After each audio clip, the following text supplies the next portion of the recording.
right.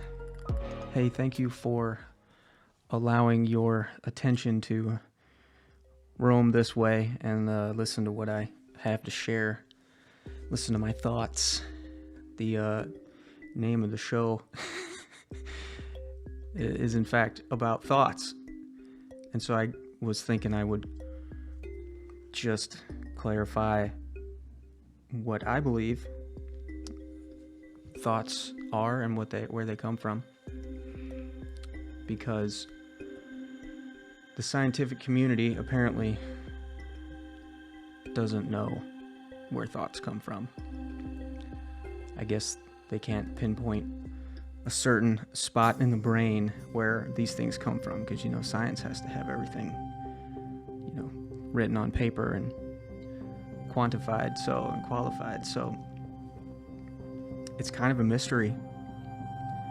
And even to the people who have their own beliefs of where that comes from, it's still a mystery, which is kind of cool, because then you can kind of let your mind wander.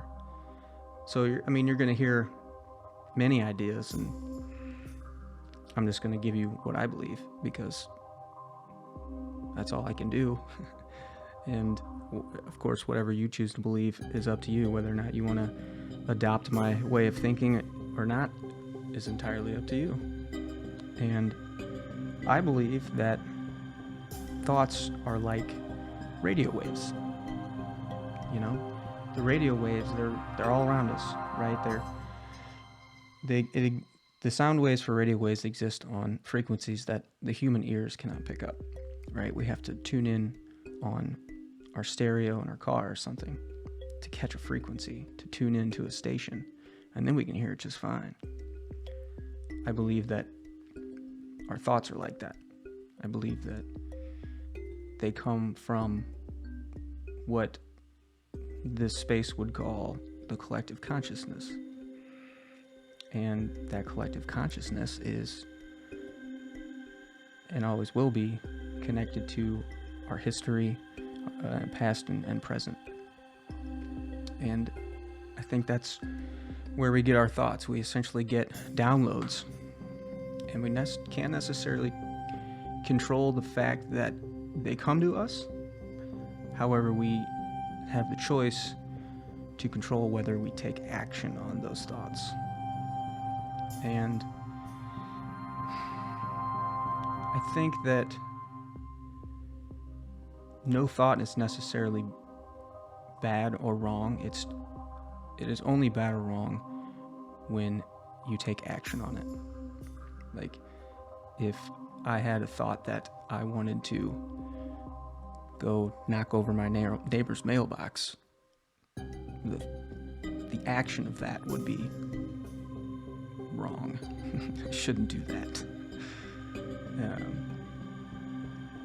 So we're kind of tuned in at all times, but there are not many of us that are aware of how to control those.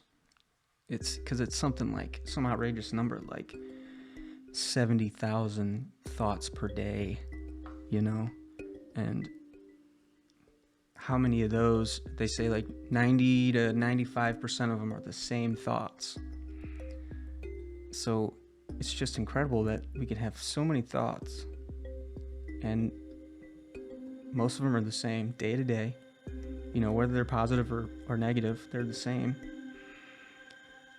And for us to not be able to control those on a certain level is just crazy to me. So I'm almost fascinated with the idea of being able to catch those thoughts and just use or think of them as a piece of information and then take action or not, instead of allowing those thoughts to come to me and create an emotional reaction that I might not be able to control, because there are many of us that have a problem in controlling our emotions as well, and not being able to take a step back in order to remedy those emotions. So since we're always tuned in on that specific frequency, it's just, they come from anywhere, right? Like, have you ever had a time in your life where you said to yourself, ooh, where'd that come from? Maybe you had a horrible thought about something that is uncharacteristic for you, and you said that. You're like, man, that's not like me to think that.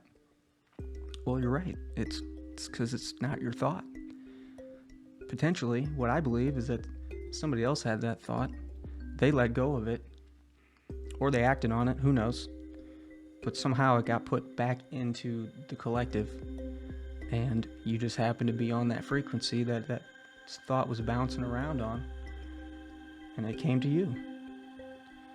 And then at that point, you make a choice. Do I let it rile me up and create an emotion, or do you say, nope, that's not my thought, I'm gonna let that go, see you later, back into the consciousness? So that's kind of how I look at it, as a choice, to take those thoughts and sift through them to be able to act on the ones that are gonna create momentum, positive momentum for our lives and our relationships. So the kind of state you are in really helps dictate the kind of thoughts that you have. If you're just always stressed out and in a bad mood, and you dislike your life, well, you're going to attract and be on that frequency that allows those kinds of negative thoughts to come into your head. And the opposite is true as well. If you're in a great mood, positive attitude, regardless of what's going on, you will have a way better chance of attracting higher frequency thoughts and more positive thoughts, and in turn get better emotions. So you could also relate those frequencies to, the visible light spectrum that our human eyes cannot see outside of this visible light spectrum that is something like 400 to 700 nanometers, whatever that means. And everything else outside of that, infrared, radio waves, microwaves, gamma rays, x-rays, we can't see any of that. There are creatures on this planet that can see in these different frequencies, but we can't. So I don't know, there's a lot of unknown there when it comes to how our thoughts come to us, or just why we have so many of the same thoughts. So that's kind of what I think, and that's kind of how the name of this podcast came about. So there should be a never-ending bucket of topics to talk about. So I hope that was of some value to you, just to hear somebody else's perspective. Maybe you thought to yourself, oh good, I'm not crazy, because you're not. But I would love to hear other people's perspective on this, because I haven't heard many. I feel like I'm the only one within my influence here of my friends and family that have actually spoke on it and verbalized how I feel about it and my belief on it. So I appreciate you taking the time to help me create this moment. And as always, I hope you have a beautiful day.